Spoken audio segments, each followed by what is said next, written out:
আসসালামু আলাইকুম। এটা হচ্ছে অক্সিজেন এগ্রো পার্কের গোল্ডেন থাই 8 পেয়ারা। হ্যাঁ, এখানে বলে দিচ্ছি আমরা কিন্তু কোনো পেয়ারা সহ ডাল মানে মাটির মধ্যে ঢুকায় রাখছি সেরকম কিন্তু না। ওই যে গোড়া দেখা যাচ্ছে, ফলন দেখা যাচ্ছে একদম স্পষ্ট।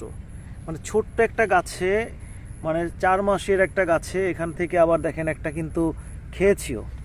তো 4 মাসের একটা গাছে পেয়ারা এবং ওই পেয়ারা সেটিং মোটামুটিভাবে। আবার একই গাছে কিন্তু উপরে ফুল আছে। হ্যাঁ, তো এই যে ফুল সেটিং হচ্ছে, তো মাশাআল্লাহ।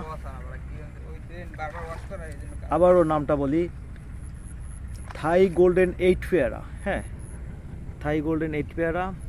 এটা হচ্ছে অক্সিজেন এগ্রো পার্কে, আমাদের অক্সিজেন এগ্রো পার্ক, বোটবাজার, গাজীপুরে।